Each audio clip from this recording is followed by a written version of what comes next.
voulais montrer des moyens d'animer une queue. Donc dans un tutoriel précédent, j'avais montré la contrainte spline IK qui pourrait nous servir et qui serait sans doute la méthode la plus précise. Mais là, je vais montrer des méthodes plutôt simples. Donc je vais commencer par créer mon armature. Donc je vais supprimer mon cube et faire un Shift A armature. Je vais me mettre en vue de face, je vais passer en mode Edit et je vais utiliser le snap. Donc j'appuie sur CTRL au lieu d'activer le snap là-haut. Et je vais faire un snap sur la grille. Et ensuite, je vais subdiviser mon bone. Donc je pourrais faire, je ne sais pas, 5 subdivisions, mais je vais juste en faire 3 pour la simplicité. Et je vais faire donc un clic droit, subdivide. Et ici, dans l'opérateur box, je vais mettre 2 subdivisions pour obtenir 3 bones. Et ce que je peux faire aussi, c'est l'afficher ici dans le panneau Data sous Viewport Display. Display As, je vais choisir B-Bone parce que je vais pouvoir voir plus facilement la segmentation.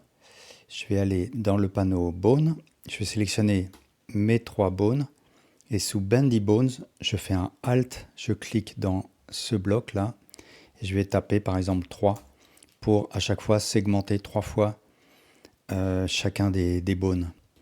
Alors, si jamais je décide de repasser en mode d'affichage octahédral, eh bien ça ne changera rien, j'aurai toujours une subdivision, une segmentation de chacun des bones, mais ça ne se verra pas tout simplement. Je vais rester en B-bone pour mieux voir la segmentation. Et bien sûr, cette segmentation, elle me permet ensuite, quand je parente mon objet, mon mesh, d'avoir une déformation plus souple que si je n'ai aucune segmentation. Alors au passage, je rappelle que pour épaissir ou au contraire amincir l'épaisseur de mes B-bones, c'est en mode Edit et je presse Alt, CTRL, SHIFT, S. Alors je vais passer en mode pause et bien sûr pour animer ma queue, je peux faire des rotations de chaque bone du parent à l'enfant, mais ça va être un peu fastidieux. Et là en tout cas on peut voir l'intérêt d'avoir des bones segmentés puisque ça va arrondir mes formes. Alors je vais tout sélectionner et faire un Alt R pour remettre les rotations à 0. Alors première méthode à laquelle je pense, c'est ici dans le panneau Transform Pivot Point, activer l'option Individual Origins. Et du coup, si je fais une rotation, eh bien chaque bone va pivoter sur sa propre origine. Donc par exemple, si je sélectionne ce bone que je fais une rotation, eh bien celui-là ne va pas faire de rotation. Mais si je sélectionne les deux et que je fais une rotation, celui-là va également faire une rotation par rapport à son propre centre, à sa tête. Et donc ça peut me permettre de plus facilement faire des poses à ma queue. Je vais ici me remettre en mode median point. Alors autre solution, c'est utiliser la contrainte IK. Donc en mode edit, je vais pour ce bone là me contenter d'un segment et je vais le réduire et l'appeler contrôle. Et ensuite je vais sélectionner en mode pause le deuxième bone là et dans le panneau des contraintes de bone, donc ce panneau là, pas confondre avec les contraintes d'objet, je vais lui attribuer une contrainte inverse kinematics en désignant l'armature et à l'intérieur le bone contrôle. Et ce qui va se passer donc c'est que alors il faut d'abord que je déparente ce bone control en mode edit, Alt P clear parent. Et donc ce qui se passe c'est que ce bone devient le bone contrôleur, il va inverser l'ordre d'influence. Et donc je peux poser des images clés sur ce bone pour contrôler ma queue. Et ce que je peux noter aussi c'est que dans le panneau bone ici, j'ai les valeurs is in et is out qui me permettent d'arrondir le bone Et là, de la même manière.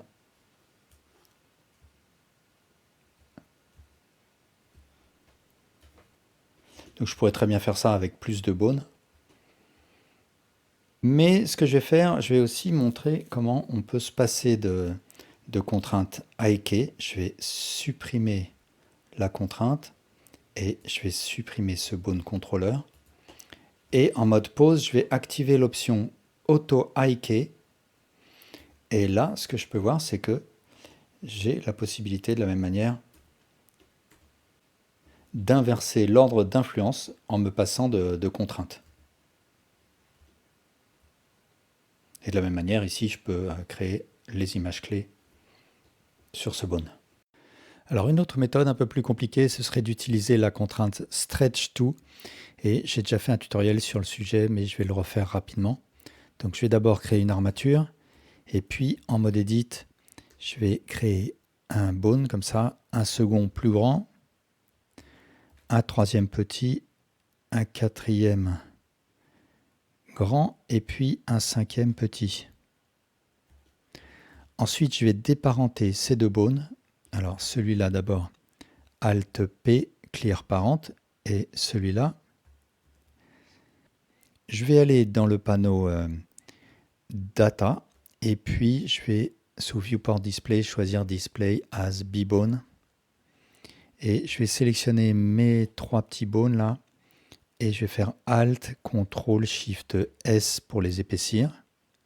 Ensuite, je vais sélectionner ces deux bones là, et dans l'onglet Bone, je vais faire un Alt, clic gauche dans la valeur segment, et je vais taper 3 par exemple.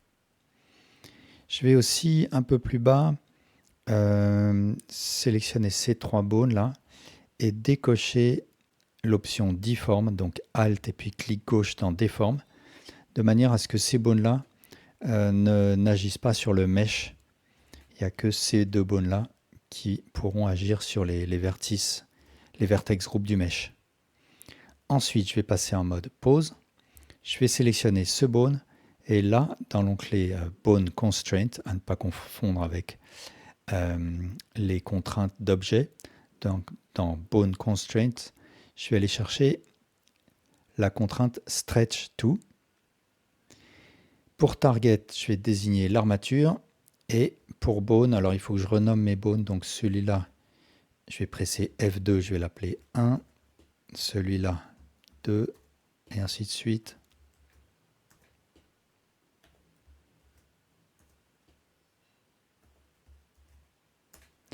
Et donc, ici, pour Bone cible, je vais aller chercher le Bone 3.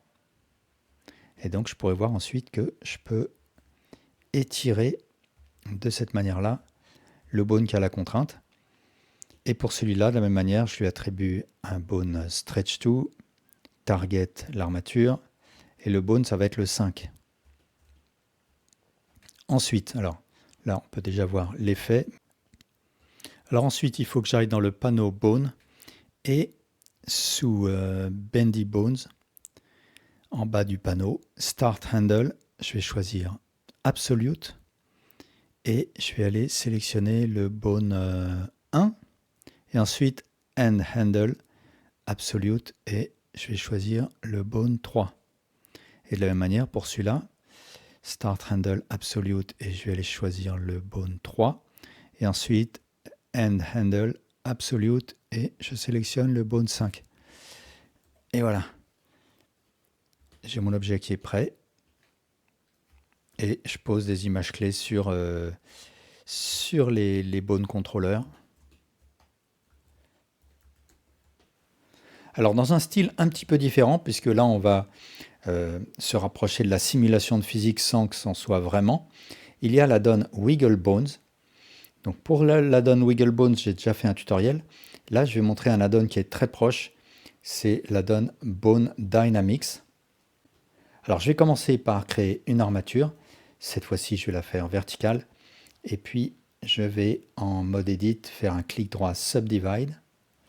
Et je vais la subdiviser par exemple 4 fois. Donc là, une fois de plus, je pourrais encore faire une segmentation, bien sûr.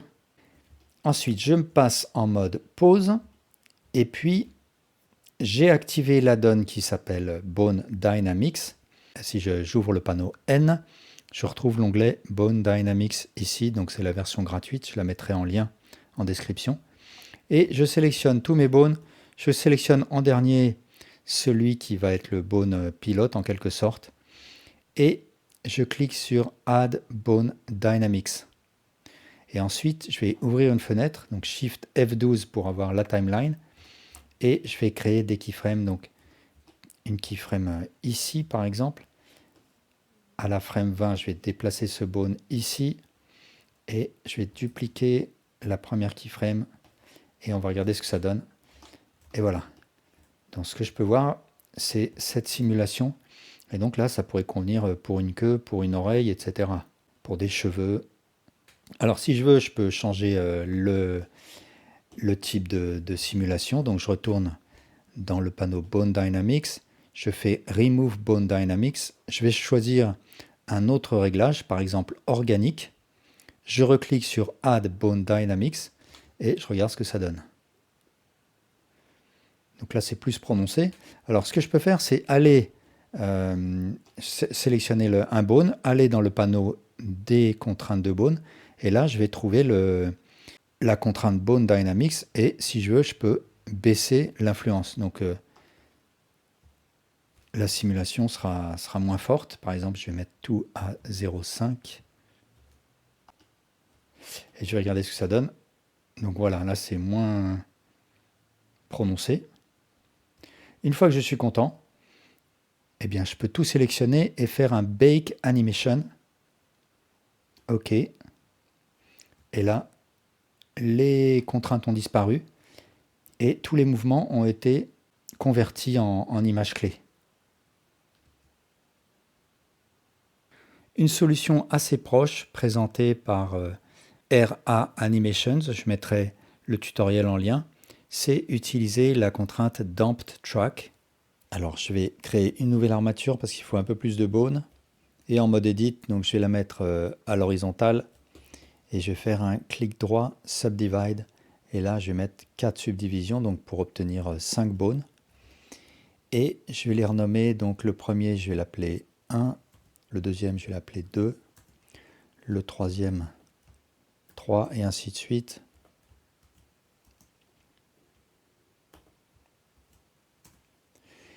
Et je vais passer en mode pause.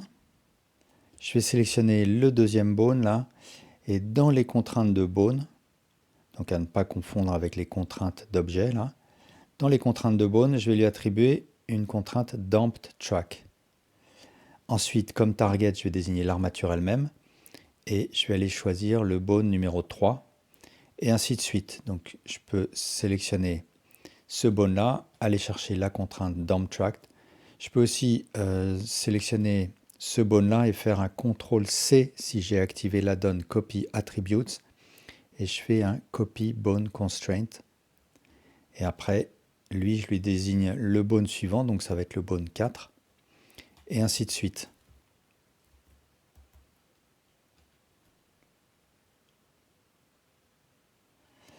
Et je vais mettre l'influence à 0,6. Donc plus l'influence sera basse, plus ma queue sera rigide. Et ensuite, si je fais faire une rotation à ce bone-là, eh bien, je vais avoir cet effet-là. Donc un effet qui ressemble à de la simulation de physique. Alors je vais ici ouvrir la timeline ou le top sheet et je vais faire un RZ. Je vais presser I pour créer une première image clé. Et ensuite, à la frame 30, par exemple, RZ et I à nouveau. Et puis là, je vais faire un Alt R pour mettre mon bone à sa pose par défaut. Je presse I et je vais voir ce que ça donne. Voilà ce que j'obtiens. Donc là, je vais peut-être dupliquer cette keyframe.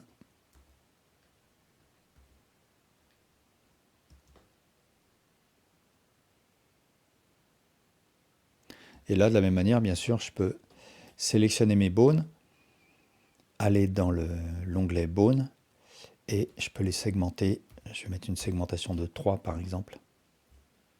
Voilà, bah merci beaucoup pour votre attention.